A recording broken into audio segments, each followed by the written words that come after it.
दिखावा रे दिखावा रे शंकर न गोरी मोर ले दिखावा रे दिखावा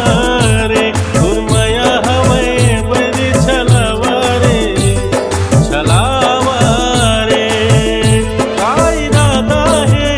ते बता देना का इरादा है ते बता देना झन समझ संगी मोलत पराया रे पराया रे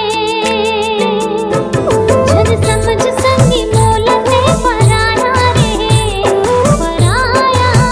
रे जिंदगी के मोरे बस ही सहारा रे सहारा रे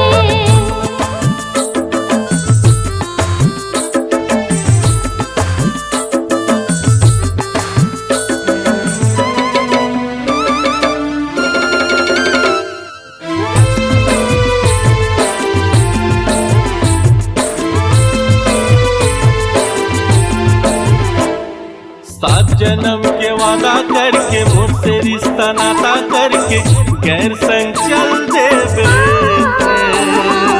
और माया अधूरा होगी कैसे संगी पूरा हो मोर से मोह मोड़ ले सात जन्म के वादा करके मुझसे रिश्ता नाता करके गैर संग चल देवे और माया अधूरा होगी कैसे संगी पूरा हो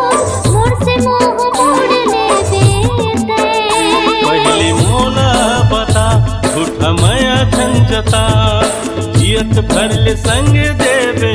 का तोर मोर खाता होही जन्म जन्म के नाता होही ऐसे ते वचन लेवे का झन समझ संगी मोलत पराया रे पराया रे शंकर न गोरी मोर ले दिखावा रे दिखावा रे जियत भर की कहीं हर सहारा रे सहारा रे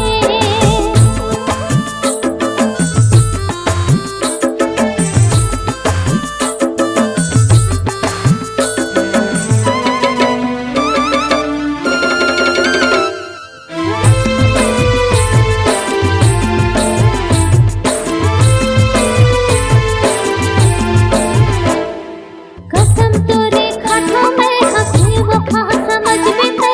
जहर खा के मर जाऊं मैं महू संगी जी नहीं पाऊं तोर बिना रह नहीं पाऊं ऐसे कहूँ कई बेगोरी पे कसम तोरे खाठों में हंसी वो खा समझ में ते जहर खा के मर जाऊं मैं महू अब जी नहीं पाऊं तोर बिना रह नहीं पाऊं ऐसे कहूँ कई बेगोरी ते मन में बसे ते धड़कन में बसे ते रग रग में मोर समाए संगी ते दिया संग बाती बन के साथ चलत लाठी बन के संग संग चलूं सजना मैं झन समझ संगी मोलत पराया रे पराया रे अब चले चाहे बैरिए जमाना रे जमाना रे जियत भर की कहीं हर सहारा रे सहारा रे मोरो तोर बिना नहीं होवे गुजारा रे गुजारा रे जियत भर की कहीं हर सहारा रे सहारा रे